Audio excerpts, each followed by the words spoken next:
Hi friends, welcome back to our YouTube channel. ಇವತ್ತು ಶನಿವಾರ ಆಗಿರೋದ್ರಿಂದ ಮನೆಯಲ್ಲಿ ಅಜ್ಜಿ ವಾರ ಮಾಡ್ತಿದ್ದಾರೆ ಫ್ರೆಂಡ್ಸ್. ಅದಕ್ಕೆ ತಕ್ಕಂಗೆ ಗಿಡದಲ್ಲಿ ತುಂಬಾ ಹೂಗಳು ಬಿಟ್ಟಿತ್ತು.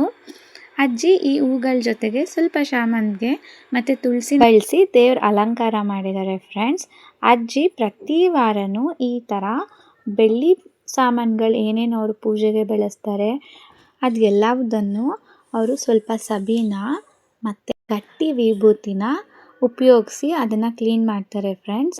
ಈ ರೀತಿ ಮಾಡೋದ್ರಿಂದ ದೀಪದ ಬಟ್ಟಲು ಆಗಿರಲಿ ಅಥವಾ ಅರಿಶಿನ ಕುಂಕುಮದ ಬಟ್ಟಲು, ಕಳಸದಲ್ಲಿ ಒಳಗಡೆ ನೀರು ಹಾಕಿದಾಗ ಕಟ್ಕೊಂಡಿರುತ್ತಲ್ಲ ಆ ಕರೆ, ಮತ್ತು ವಿಗ್ರಹಗಳಲ್ಲಿ ಇರುತ್ತಲ್ಲ ಸ್ವಲ್ಪ ಕರೆಗಳು, ಅದೆಲ್ಲ ಕರೆಗಳು ಸಹ ಕಂಪ್ಲೀಟಾಗಿ ಕ್ಲೀನ್ ಆಗುತ್ತೆ ಫ್ರೆಂಡ್ಸ್. ನೀವು ಒಮ್ಮೆ ಈ ಟಿಪ್ಸ್ನ ಟ್ರೈ ಮಾಡಿ, ಆವಾಗ ನಿಮಗೂ 100% ರಿಸಲ್ಟ್ ಬರುತ್ತೆ.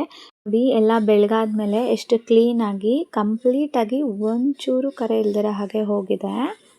ಫೈನಲಿ ನೋಡಿ ಫ್ರೆಂಡ್ಸ್, ಅಜ್ಜಿ ಎಷ್ಟು ಚೆನ್ನಾಗಿ ಅಲಂಕಾರ ಮಾಡಿದ್ದಾರೆ. ಅವರು ಪ್ರತಿ ಶನಿವಾರ ಇದೇ ರೀತಿ ಮಾಡ್ತಾರೆ. ಅವರು ಪ್ರತಿ ಶನಿವಾರ ವಾರ ಮಾಡದೆ ಅಂತೂ ಅವ್ರು ಇರೋದೇ ಇಲ್ಲ. ಅವ್ರಿಗೇನೋ ಒಂಥರ ಖುಷಿ ಫ್ರೆಂಡ್ಸ್ ಇದು ಮಾಡೋದ್ರಿಂದ.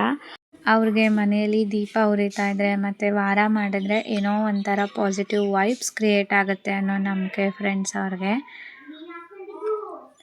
ಸೊ ಇವತ್ತಿನ ವ್ಲಾಗ್ ಇಷ್ಟೇ ಆಗಿತ್ತು ಫ್ರೆಂಡ್ಸ್. ಈ ವ್ಲಾಗಲ್ಲಿ ನಾನು ನಿಮಗೆ ಒಂದು ಟಿಪ್ಸ್ ಕೊಡೋ ಅಂಥ ಪ್ರಯತ್ನ ಮಾಡಿದ್ದೀನಿ. ನೀವು ಸಹ ಒಮ್ಮೆ ಗಟ್ಟಿ ವಿಭೂತಿ ಮತ್ತು ಸಬೀನನ ಬಳಸ್ಕೊಂಡು ಬೆಳ್ಳಿ ಸಾಮಗ್ರಿನ ಕ್ಲೀನ್ ಮಾಡಿ ನೋಡಿ ಫ್ರೆಂಡ್ಸ್. 100% ರಿಸಲ್ಟ್ ಕೊಟ್ಟೇ ಕೊಡುತ್ತೆ. ಯಾಕಂದರೆ ಅಜ್ಜಿನೂ ಸಹ ತುಂಬ ವರ್ಷಗಳಿಂದ ಇದೇ ಟಿಪ್ಸ್ನ ಫಾಲೋ ಮಾಡ್ತಿದ್ದಾರೆ ಫ್ರೆಂಡ್ಸ್. Bye friends.